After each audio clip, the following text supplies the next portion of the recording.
Hey all my Crimsonites, and welcome to the Crimson Cure channel, where we embrace our femininity, increase our womanly values, and celebrate our brothers. So join me on our feminine journey to learn, heal, and grow.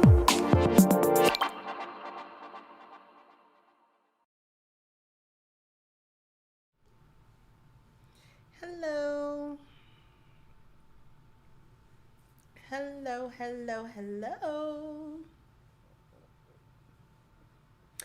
First, I want to thank you all I want to thank Gregory for starting off the contributions. Thank you, Gregory. Said, Kendra, I know that you can be diplomatic, but I've realized over 2 years there's snakes that hang around the manosphere. Certain females said the right things, then after a time try to disrupt and dictate. Thank you so much.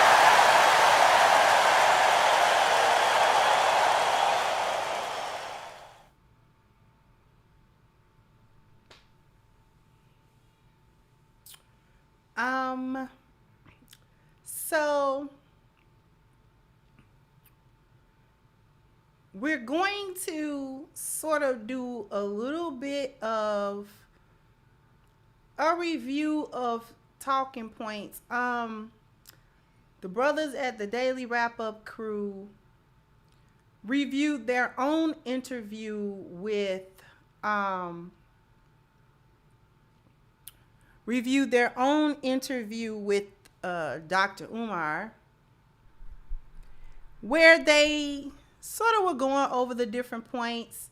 I know how that is sometimes when you are in the midst of a conversation and there's always things that you wish you would have said or wish you would have said differently or things of that nature. So they were just sort of extending the conversation beyond the things that were said between themselves and Dr. Umar Johnson.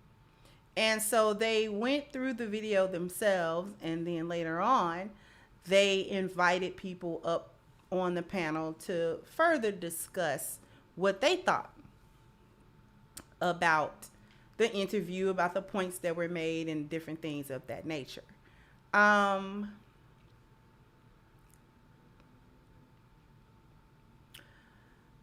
There were a lot of things said. A lot of people made valid points. A lot of people came from different perspectives about it.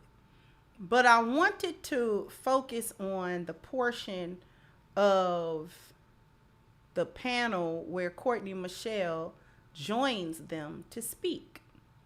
And she joins them in order to give her perspective of that conversation and what she thought and share her thoughts. And this is why I think this is why I'm doing this part, because there is a disconnect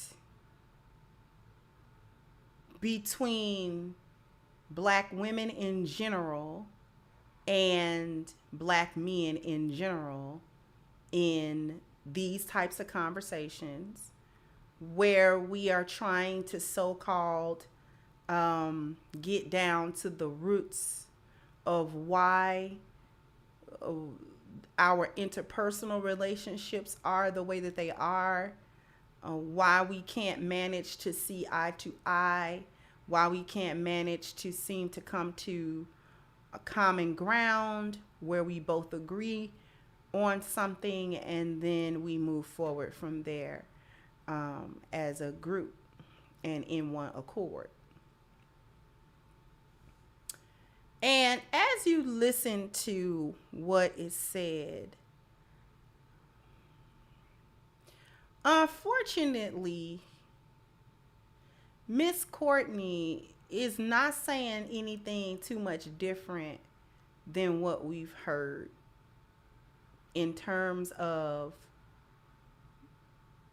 Black women's perspectives on why the interpersonal relationships between themselves and Black men are in shambles. Okay. So, without further ado, I am going to let it play from the point where she gets on the panel and begins to speak and say what she's saying.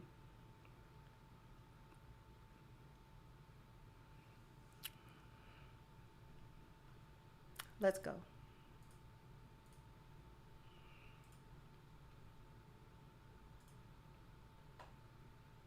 Man, he's very...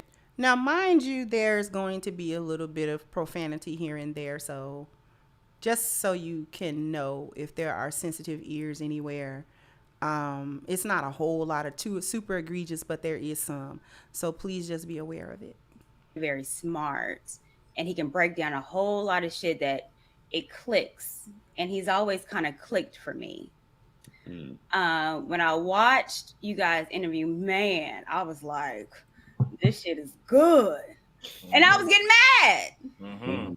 I was getting mad because I don't think that you guys, maybe it didn't click for you, or I don't know, but it seems like I was getting something that maybe a whole lot of people did not understand or get. And I did not, a lot of guys was saying he's simping for Black women, he's simping, but I mean, majority is people is he's about 50-50. A lot of black men, a lot of black women. So it's not simp mode. You It was seen his videos of him holding black women accountable? I've seen him check some black women. Okay. I'm not saying it don't exist. I'm just No, I've seen it now. It ain't a lot. Okay. I ain't gonna lie, it ain't a lot. Because he might be a little weak for the chocolate. However, you know, I think his message has always been consistent, and consistency over decades is something for me, especially in this space, you know, I can respect. I just didn't necessarily understand what you guys were disagreeing with him about. And let me preference where I think our community, Black relationships, and what we talk about in this space is a lot of bullshit. Because no one wants to dive into the whys. And I'm really trying to find where men and women are talking about the whys. We can say, oh, black women, y'all are masculine. Black men, y'all want to go to a white woman. We can say, but why? But do you think the why matters? Absolutely. No, You can't fix shit unless you know why. All right, but I can't tell you if I'm having some issues. I can't say I'm gonna fix it because you my man, I'm gonna fix it. No, I got to get to the root. I got to get to the trauma. Okay. I have to understand the whys. And I think with Dr. Umar, he was trying to go into the whys, and we didn't explore that more. When he talked about why are black women masculine, we didn't explore that. It was you, Eli. Well, why I gotta be with a masculine woman, baby? You don't. It seems you don't, baby. Initially, I think what started the conversation was that he said that he tells black women when they dealing with continental Africans that they can't behave in that manner. And I think, and we're the way like, to treat American men. What he said, yeah, you can't talk to them how you talk to American black men. And so initially, what provoked me was like, well, damn, why do we have to tolerate that when you're capable of telling them that they need to change their behavior when dealing with other men? And that's normally the rhetoric that I'm starting to hear as a black man person. I get where you're coming from. It's almost like we have to tolerate almost poor behavior, bad decision making. But when they go date an African man or a white man or a Hispanic man, you automatically know that they're not going to tolerate that. So I can't behave this way. I can't talk to you this way. I know better. But with black men, it's like, okay, well, you guys have to tolerate this because of X, Y, and Z. And that's why I think I was a little frustrated. I get where you're coming from. Well, why? And even when you talk about the root, we're getting blamed for the problem, and we're not the root of the problem. Individually, I guess you could say that. Yeah, right. Okay. So you, AC the GOAT, are not individually the problem. Right. But again, it is the why. Now, we're going to stop. We're going to stop it right there because there was an intro and then there was a lot said. Okay. A lot was said. Thank you, Mogul May. Say yes, a vast majority of black women that are in political offices ignore issues that affect black men. The disconnect is so prevalent in this area. Exactly.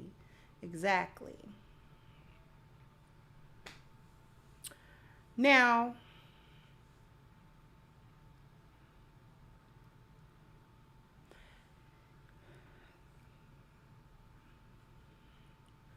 no one dives into why. The manosphere itself has been around more than a decade. The Black Manosphere has been around more than a decade. Sister Shahrazad Ali 30 years ago tried to explore why black women acted the way that they did. Almost every day on this channel alone, we talk about why. Why are black women masculine? Why do they behave in the manner that they do? We've gone over the Moynihan report. We have gone over the timeline of feminism. We have gone over cultural influences in that area.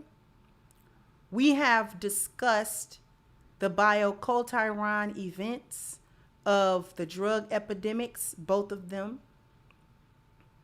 that occurred in the Black communities across the United States. We have discussed numerous times value systems, where they come from, and how each value system manifests itself both individually and as a group. Thank you, Marcus, that she's cool and all, regardless if we disagree with her or not. Would you have a conversation with Courtney? I mean, I'm not here to attack Courtney. Courtney is fine. This isn't some attack on her. We are all in the public arena. The things that I say are up for scrutiny, and there have been plenty of people that scrutinized it and didn't like it and took it apart and dissected it and tore me down right along with it. It is what it is. We're in the public arena here. So she got on a public forum and she shared her perspective, which is fine. She has every right to do that. We just discussing it. Like I discussed Dr. Umar's points over the past 2 days.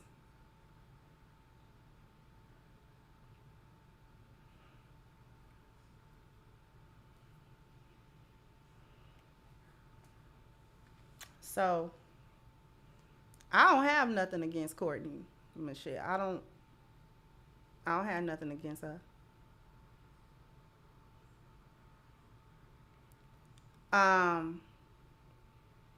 In any case,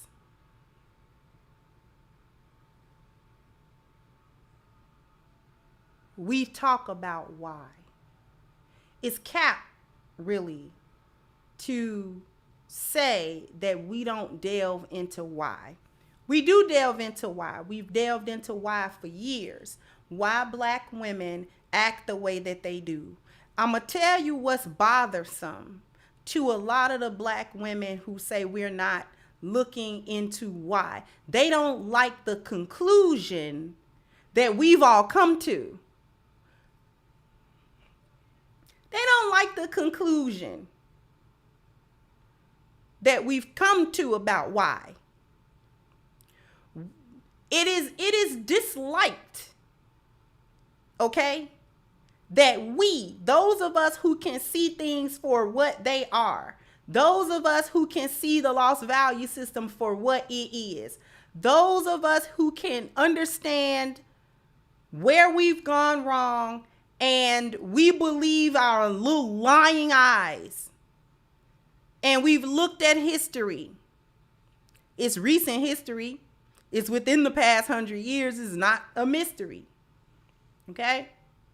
We have already delved into why. It's just that the conclusion that we came to is unpalatable. And what were those conclusions that we came to? What did we come to? Thank you, J.S. Hooper. I know Courtney Michelle was on some BS when she started crying when another Black woman started refuting her rhetoric and supporting SYSBM and Passport Bros. You know, I'm privy to all of that. But again, this isn't some type of personal attack on Courtney. Just like my last 2 live streams was not a personal attack on Dr. Umar.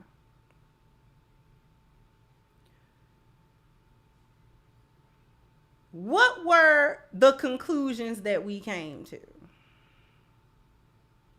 Well, one of the conclusions that we came to is that Black women have a contempt and a hatred for Black men. And they don't view Black men as human beings. that are worthy of the consideration that human beings are to be given. We've also come to understand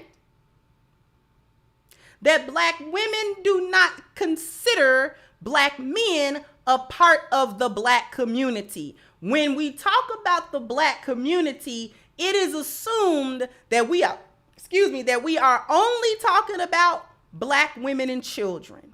Black men, as it concerns the community, are only the resources that allow the real community, i.e., women and children, to survive. Okay? We've come to the conclusion that Black women feel that Black men serve no other purpose other than to be a beast of burden. He should be quiet.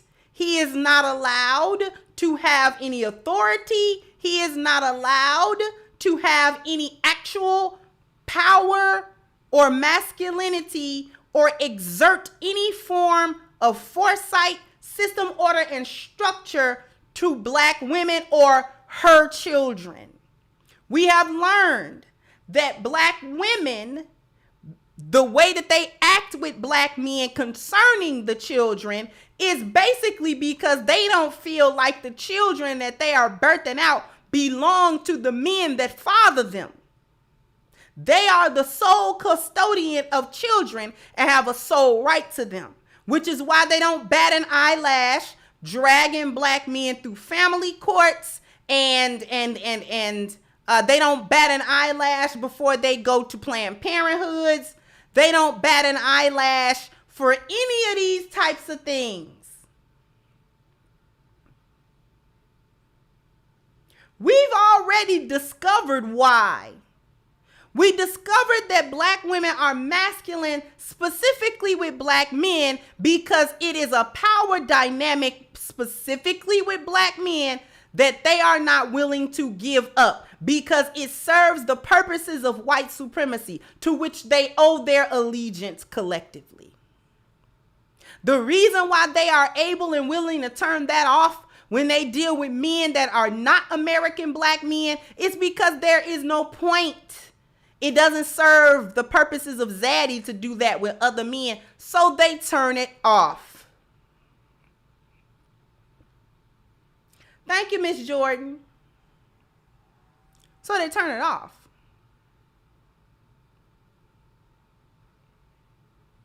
We've learned that a collective of Black women simply have no real regard for Black men or boys. There is no empathy for them when they are small, and there's outright contempt and hatred when they are grown.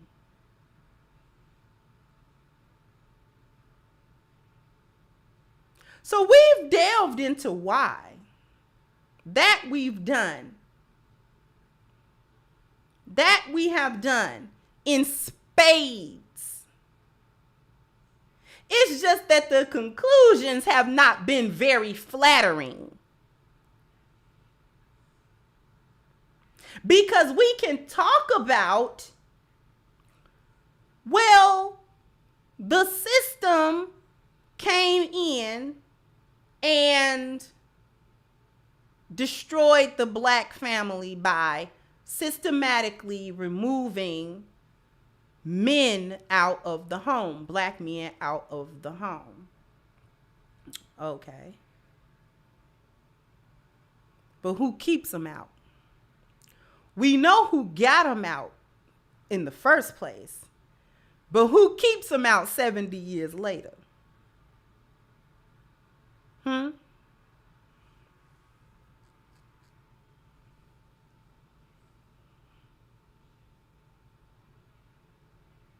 What interest? Who is served by not having Black men in the home taking care of the children that they sire? Who benefits from not having that and then taking those same men through child support? Who's the biggest beneficiary of that? Somebody put it in the chat room. Who's the biggest beneficiary of child support? Thank you, Black Goku Zero said, even Oprah admitted that the deadbeat dad narrative was a lie, thanks to the CDC, but black women had and didn't want to believe it because of the hatred they have towards black men. The state, all the states benefit the most from child support. So who incentivizes it then? If the state is the one that is the biggest beneficiary of child support, then they incentivize it. So then it is better for black men to not be in the home or around their children, even if she has to lie about that and say that he's not in their lives. Because just because the state didn't mark it down don't mean that he ain't there.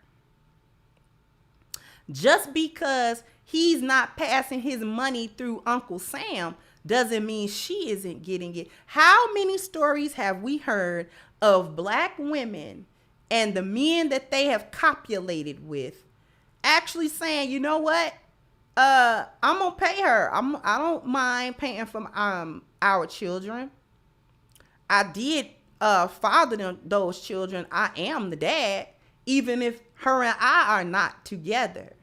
So I will give her a X amount of money, and that is going to be between her and I. We don't need the court involved, because the court wasn't involved when we was making babies and when we was arguing and making up and having makeup sex and then coming back together. The court was not involved with that. So the court don't need to be in my business today. So what I'll do is we'll create a stipend. We'll create an amount of money that's fair for both me, her, and them kids. And I'll give her an amount of money that I know that she, you know what I'm saying, can use to take care of the kids. And she'll take her butt to court and get considerably less than what he agreed to without the court. And she will go with that. Now, you telling me that's not working hand in hand with Zaddy?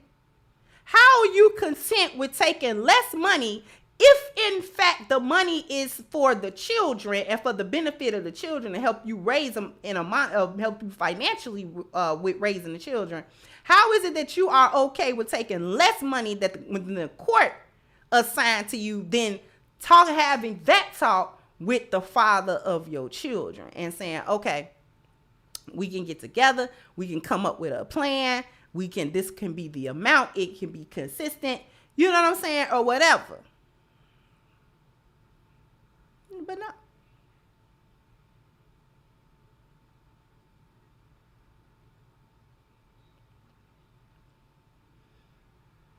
That's not how that cookie crumbles.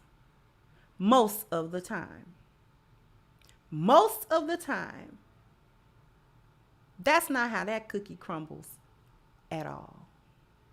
No matter how many times you show black women the statistics that their children are at a severe disadvantage in society because they are being raised by her, majority, the black kids are being raised in single mother households, and that sets them to an extreme disadvantage in life. No matter how many times you show black women that stat, she's still going to wear single motherhood as a badge of honor, like it's something to do, like it's something to be proud of. So we do talk about why black women are the way that they are in the collective. It's just that it's very unflattering to black women now, isn't it?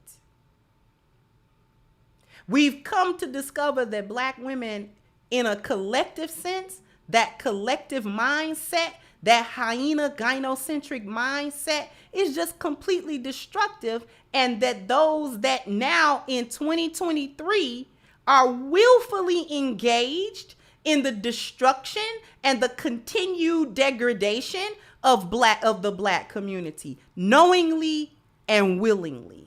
Because it should have been the end of the conversation when we talked about how black women were instructed and advised to not act that way with other men. Nobody wanted to talk about the fact that it was quite possible and has happened that American black women were able to a large extent, or at least the attempt was made for them to drop that whole I'm strong and independent and I gotta be masculine with you type situation when they get with white men, when they get with Hispanic men, or when they get with men that are from the continent that they know full and well not going to go for none of that, and they turn that right on off. The fact that you can turn it off makes it cap that it's a trauma that you can't get over. That's the cap.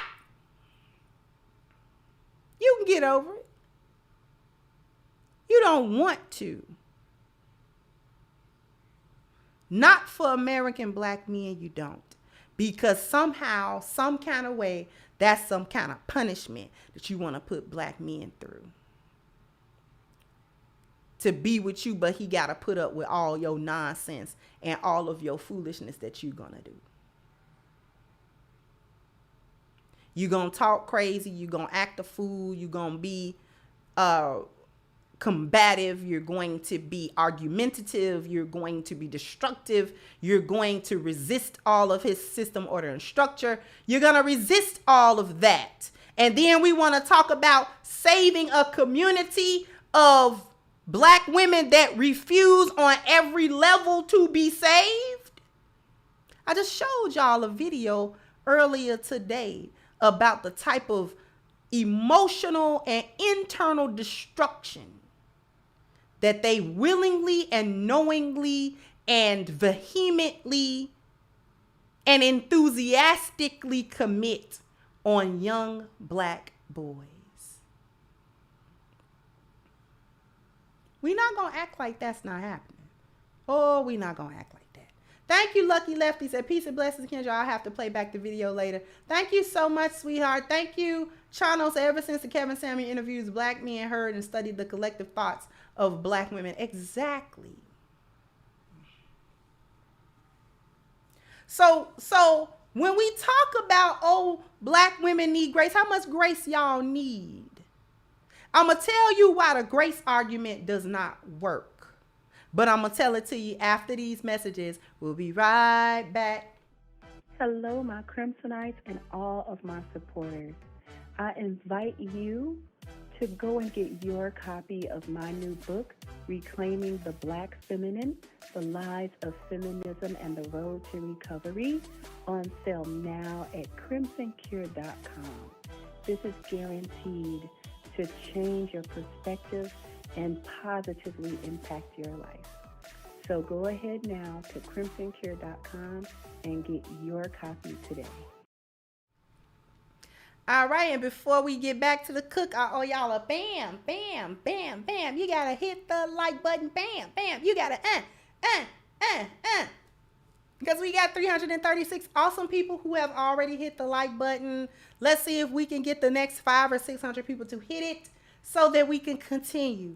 I am going to tell you why the grace argument is irrelevant.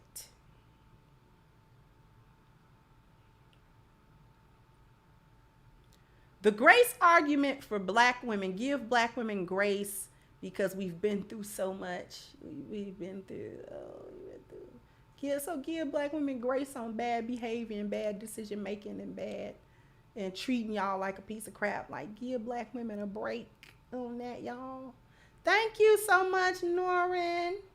Thank you for supporting me on my show. Okay. I just wanna thank you for helping me on my show. All right. Thank you so very much, sweetheart, for all your support. Thank you so much. I greatly appreciate you. I'm going to tell you why the grace argument, why we don't do the grace argument. The grace argument is irrelevant at this point because, and this is just it could be for other reasons, but I'm going to give you my real candid, okay?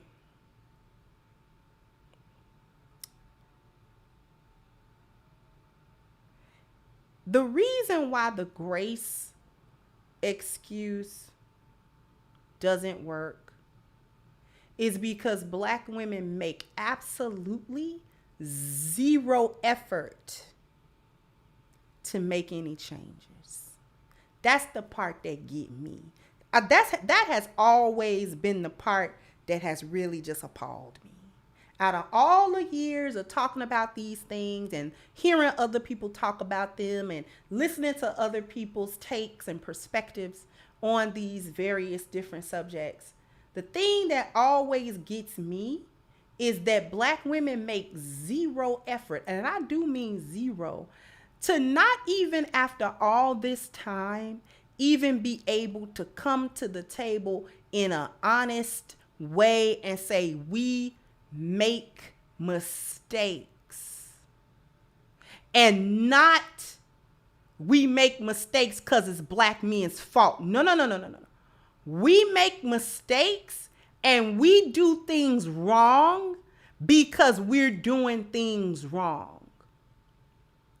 Because these are the motives that we have had, and we have subsisted on these motives for a long time. But now we understand the level of destruction that we have assisted. And so we are ready to drop down and come clean about our part without including what the men may or may not have done. Without laying everything, without the why we're acting a fool, automatically somehow coming around to we act a fool, we masculine, we crazy, we on demon time, we will murder your seed, whether it's whether it's in utero or out. We will do that because Black men's fault. That's called accountability. Black women as a collective group have never once, I have not seen one time, outside of channels like myself, outside of channels like Sister Danica, outside of channels like Six the Goddess, outside of channels like Chantel Simone, outside of channels like this, Shay Sade, they have never, the Hyena Clan, who I'm talking about, the sisterhood has never come to say, as a collective of Black women, we have assisted in our own way the destruction of the Black community. And this is how we've done it. Not only are we coming to say that that is what we did, this is how we're going to try to turn that ship around. Never once.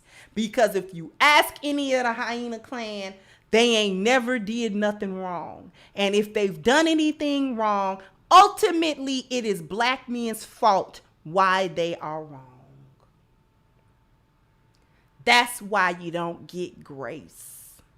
Because ain't nobody trying to get no grace to the disingenuous conversations and lack of accountabilities and lack of responsibilities for what you do, because you're not going to be able to come at one point and tell somebody to kiss your whole Black behind because you grown and you do what you want to do and can't nobody tell you nothing. And then when the chips is down and the outcome and an accountability come your way, now all of a sudden you was mentally incapacitated and emotionally incapacitated to make a good decision. Don't nobody want to hear that. Because either you are grown, either way, you need accountability. If you grown enough to tell folk to screw them, you do what you want to do, then you grown enough to take accountability and responsibility for all of the consequences and the outcomes of all of these decisions. And if you sit up there and tell me that you are incapable, essentially, of making good decisions on your own, then you need adult supervision. So now I don't want to hear about no hyena talking about how they don't need no man to tell them what to do, because you need a man to hold your hand across the street. Do you understand me? You need a man to have one of them elastic things that white folks put on their little kids so they don't lose them in the store. That is what you need. Either way. Either way.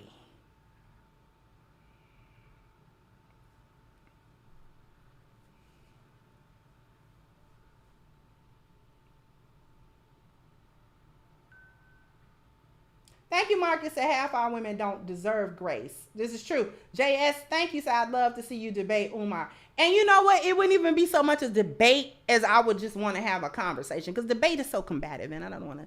You know what I'm saying? You almost got to go into your masculine energy for that.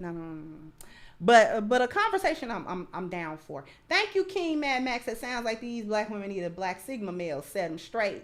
They might. Thank you, Miss 39 Dina. Thank you again, Marcus. Said a so-called sister who would do anything to protect the lie by any means. They definitely will.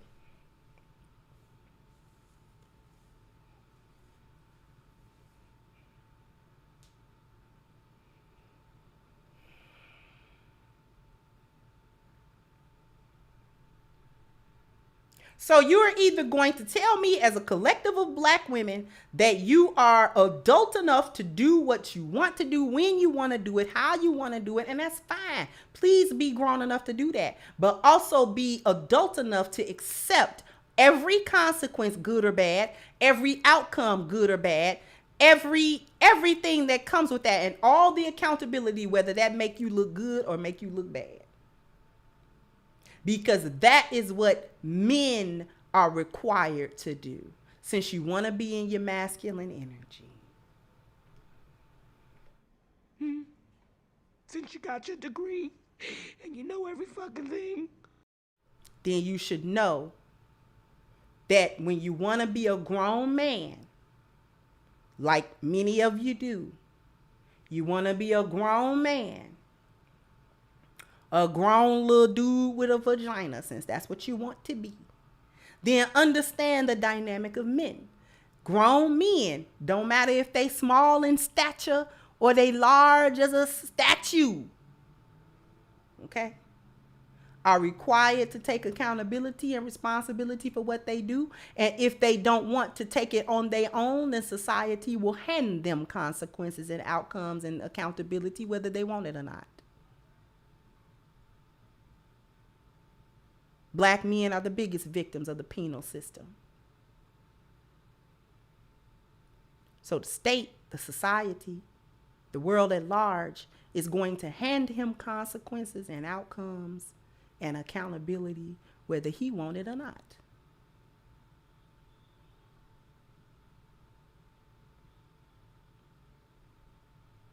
Because he doesn't get to walk away from being a father if you say he can't. He doesn't get to get away with crimes and all this other stuff because the society and the penal system deals with him swiftly.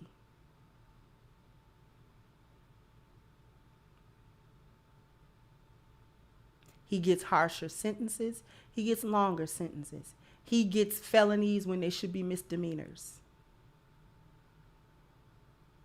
To such an extent that we understand collectively that calling the Romans on a black man could very well 50-50 be his life.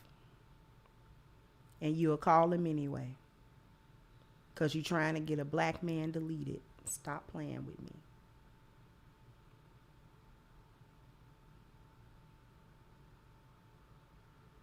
Thank you, Uton. Said Cynthia G and her divestors would still hate Dr. Umar for defending the sisterhood. Yeah, because the sisterhood hate black men no matter what. They hate the simp as much as they hate the lion. They hate the male hyena, which is why they treat him the way that they do. As much as they hate the lion, they just don't get access to the lion like that to treat him bad. But they will when they can. They do it when they can.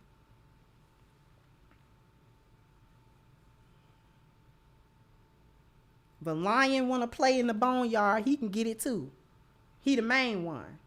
Let him go on over there and play in the boneyard if he want to. Hyena tear him up. Is she gonna try? I said that already.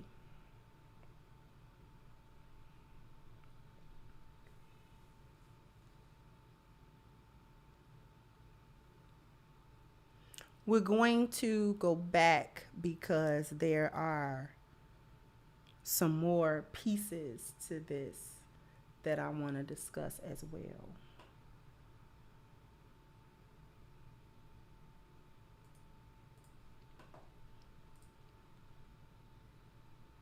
We're going to skip ahead just a tiny little bit.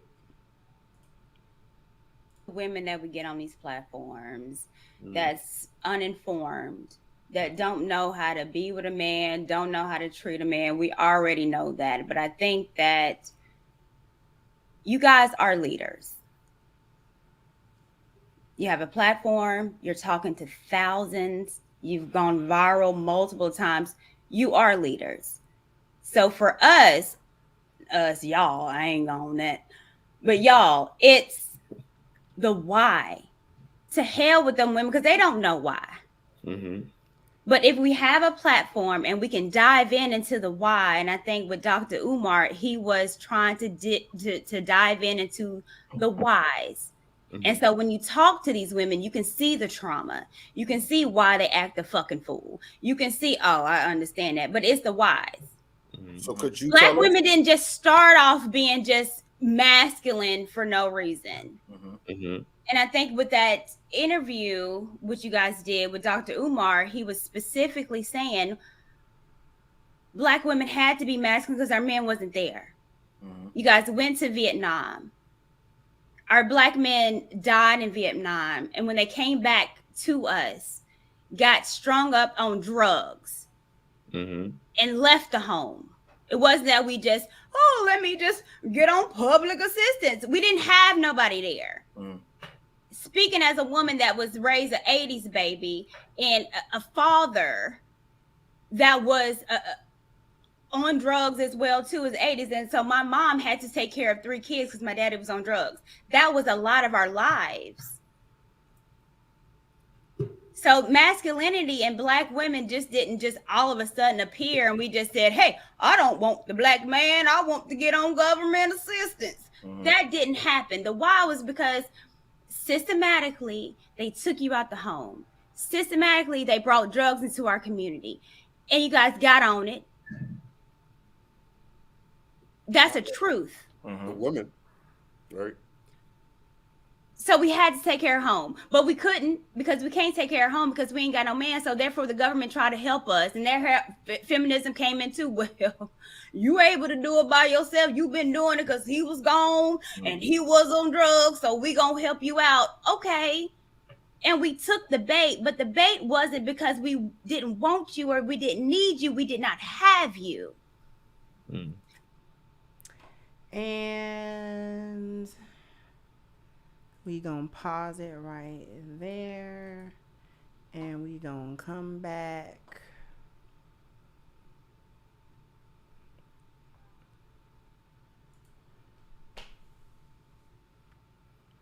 That is a half a cap right there.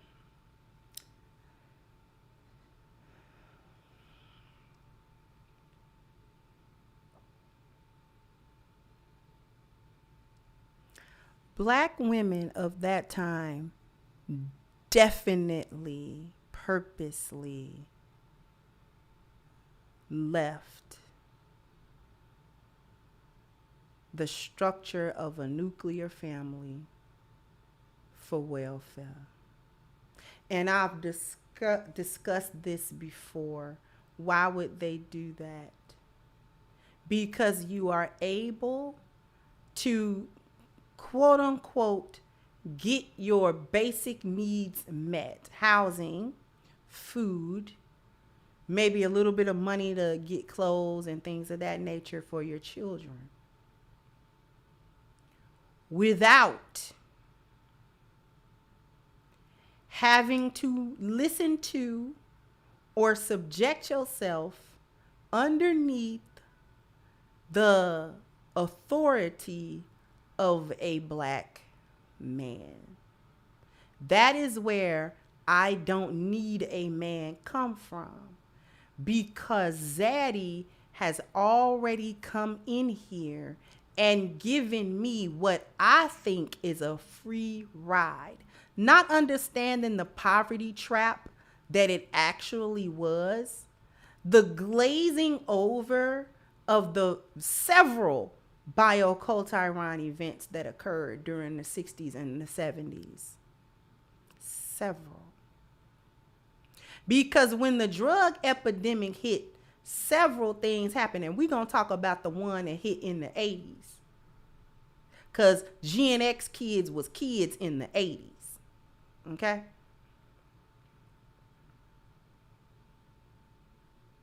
Men was not the only one strung out. We realized our mamas was crackheads too, right? Mama was a crackhead too. Mama was out there turning tricks for crack. Do we remember that? And grandma gotta raise you. This is why Gen X was latchkey kids. Because we raised ourselves for the most part. Because the drug epidemic ravaged our family and what community we had. We don't remember that? We don't remember our mamas hoeing because they done got strung out on drugs now. We don't remember our daddies out there just in is anybody old enough to remember when there used to actually be crack houses and dope houses?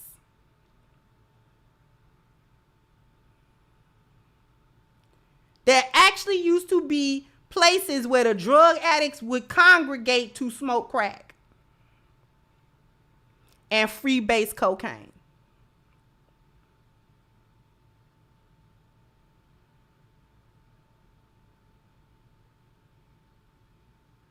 And so your grandmama had to raise you?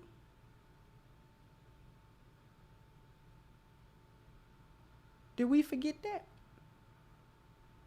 No, because when black women are in the home, that's supposed to be the be all end all of your existence as a kid. But aside from that, if we're going to point to the absence of black men for whatever reason out of the homes, and that being the reason why black women up until this day perpetuates the strong and independent, I don't need no man, all a man can do for me is then we understand that little girls were not the only children in these households, correct? We know little boys was in these households. Do we know that little boys had to watch their mama be strung out on crack and had to watch their daddy be strung on crack? Do we realize that the little boys had to get themselves together, and that oftentimes resulted in them forming up gangs because they had no place to be and they had no sense of belonging? And so sometimes they would get caught up selling drugs because the drug dealer was the only one paying any interest to them, even if it was for a negative reason. Are we forgetting that a lot of times young black boys as young as 10 or 11 was actually encouraged to be the little doughboy or whatever by their own mothers because they wanted the money that was being brought in by a little boy because he's the man of the house? Are we forgetting all of that? So what about the trauma that black boys went through that had to grow up and navigate all of that and still expected to come out masculine, positive, productive members of society that resisted every effort to corrupt him? He resisted every element in his environment that was designed to crush him. He's supposed to come out of that pristine and without flaw. He's not supposed to have a past drug problem, or he not supposed to have an old record, or he not supposed to have never been in jail before, or he was supposed to graduate school with flying colors and honors and stuff like that. He was supposed to go to college. I don't know where he was finding his money from. He was supposed to do all of this stuff and be this upstanding, super duper member of society under the same conditions. See, before I get to this super chat, let me just be clear. that the focal point of destruction of white supremacy has always been black men. Black women and children was a collateral damage fallout. The point, the target for ultimate destruction as far as white supremacy has ever been concerned is black men. Black women and children are a collateral damage fallout.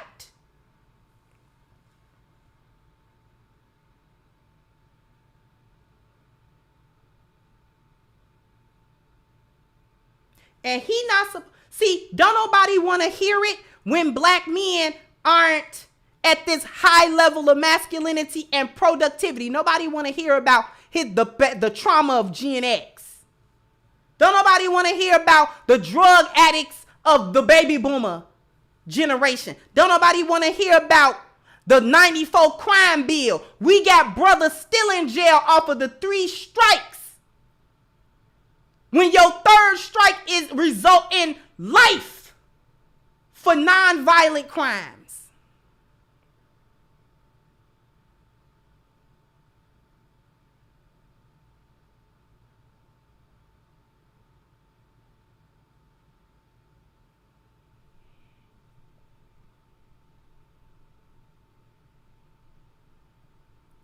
If it's anybody that I missed, I'm sorry because I wasn't able to go all the way back up to some of these super chats. I do see this one. Sigma said a movie called First Lady. The women behind the scenes were behind all the D-Boys moves, even when they wanted to stop. Then prayed to God before they did dirt. Thank you so much. Thank you, Germani. Said it's so sad to see Courtney regress the way that she has. I mean...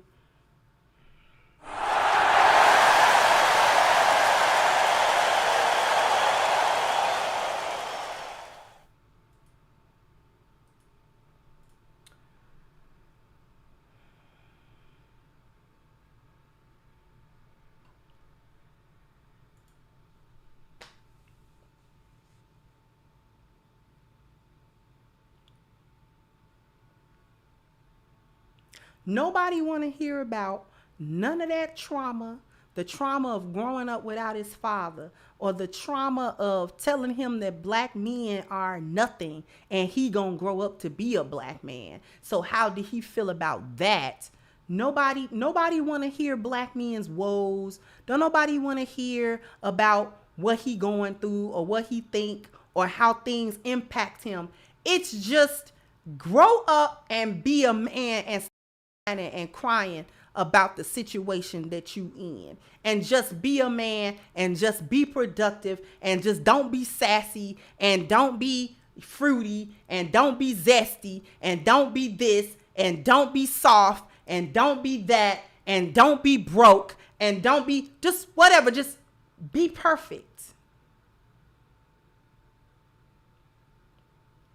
But black women get to be broken. And not only does she get to be broken, she gets to not fix it. She gets to not have to fix it.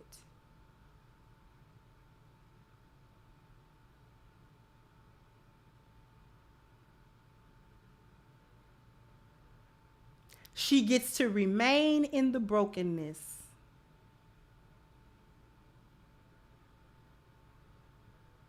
Until the collective of black men overcome both her and her white zaddy. And then maybe she'll think about fixing him a plate on Thanksgiving. Maybe. That's a 50-50 toss-up. Thank you again, Norin. Thank you, sweetheart. Thank you for supporting me on my show. Okay. I just wanna thank you for helping me on my show. All right. Thank you so much, sweetheart. I greatly appreciate you.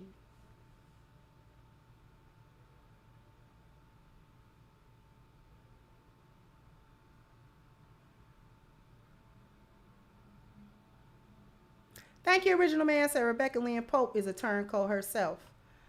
You know, she flipped back and forth for the sisterhood. Let's talk about the sisterhood. Because in another part of this clip, I don't want to go back to it. Miss Courtney says, well, everybody talks about the sisterhood. I'm paraphrasing her. But there was a need for the sisterhood. There is no need for the sisterhood of hyenas. I'm sorry, Miss Courtney. We never needed a sisterhood of hyenas, beloved. We never did that.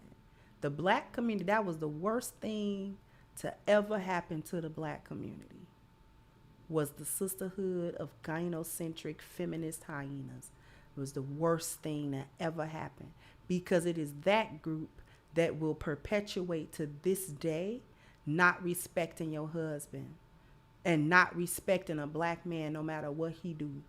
This is why I was capped when Dr. Umar was talking about, if you get the boys, then you'll have the respect of the women. No, you won't. If black men came together and got those boys without any requirement of the women to bring correction so that the next generation of boys, then we don't got to come back and save them. The women laugh because that is a mark and a simp and a fool. What my good sis Danica would call a simp lollipoppy. You see that simp and give him a lick. He a lick. You see what I'm saying? Shout out to Sister Danica.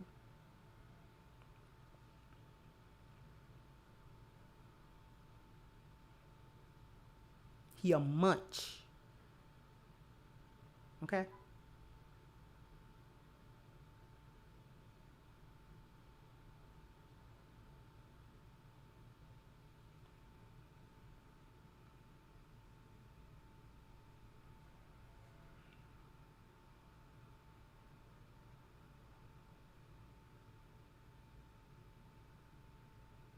Here's the bottom line.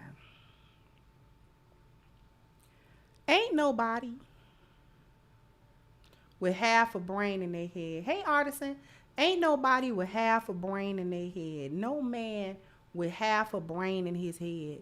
No man with half the masculinity that he is needed in his pinky toe. Thank you again, Miss Jordan.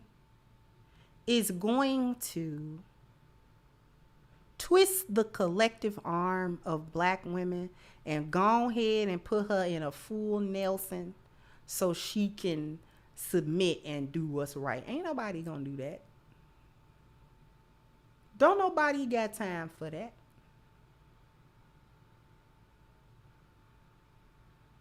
That's what hyenas want. Hyenas want black men to come through and put them in a full Nelson, you know, with the arms up and everything, the whole 9 yards.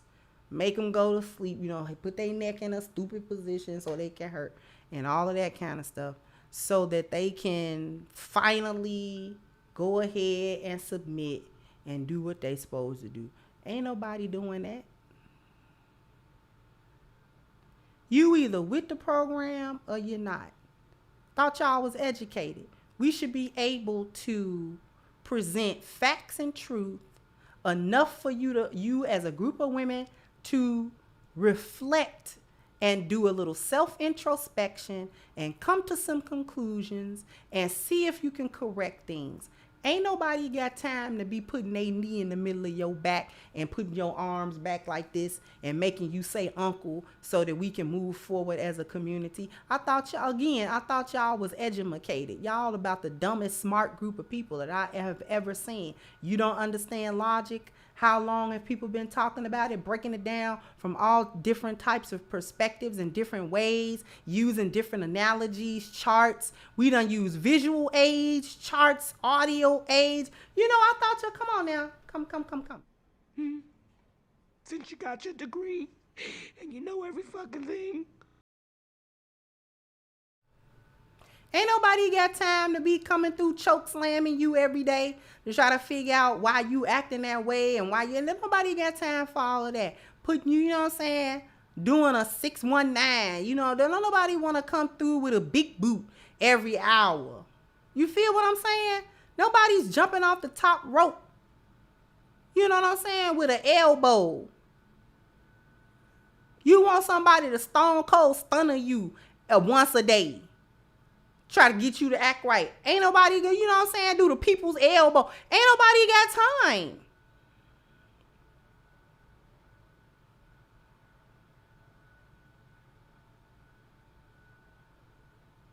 You want somebody to rock bottom you and get you to act right.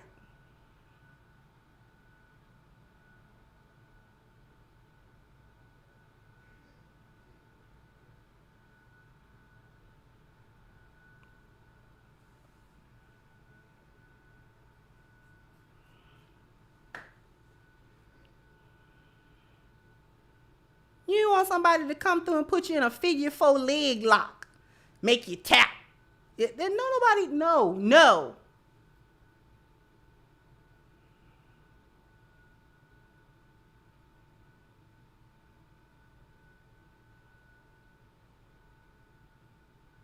Nobody got time to be putting you in no rear naked choke. You know how much energy it takes to hold somebody in a rear naked choke?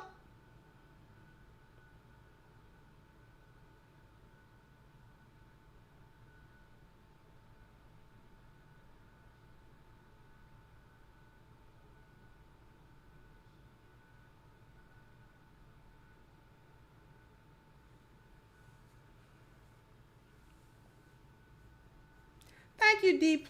Thank you so much, sweetheart.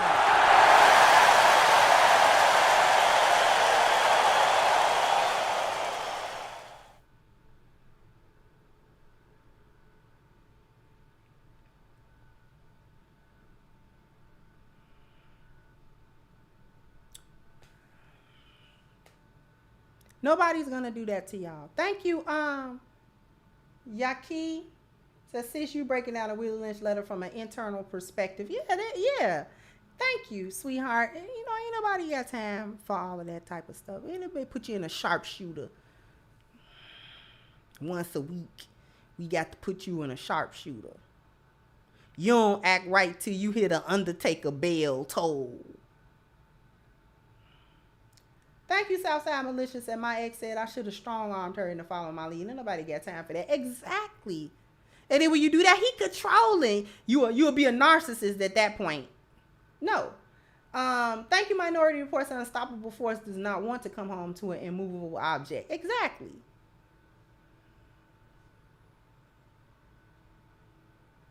Thank you, Well Beats and Facts. Sis, I go back to that 60s video again you showed with the sister talking about black men need to force them to be cooperative. Ain't nobody forcing you to do that. Zaddy didn't have to force you to be non-cooperative, so ain't nobody gonna come and force you to be cooperative. You know the difference. The fact of the point of conversation where it was like, black women know other men can't do it, so you know how to turn it off, so turn it off. The fact that you willingly don't turn it off tells us everything we need to know. And it's rather unfortunate.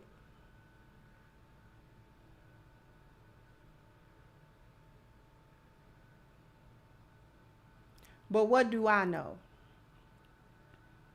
I'm just a 45-year-old mammy and a pick-me, right?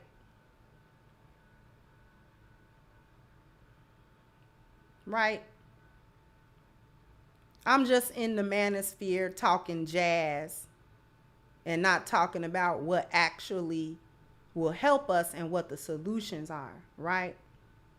I'm grifting off of everybody, correct? Right. Anyways, I want to thank everybody for coming in, for rocking with me for a little bit, for all of your support. Let me see if we got any cash apps. Sometimes we do, sometimes we don't. Thank you, Sianki and Marty. Oh, thank you so much. Thank you so much for the cash apps. I really, really appreciate them. I appreciate the likes. I appreciate all of the support that you give, all the engagement that you give. Jump down in the comment section. Let me know what you think. Like, share, subscribe to the channel if you have not. Once again, I'm your host, The Crimson Cure, and this was my perspective. Bye-bye, Crimsonites.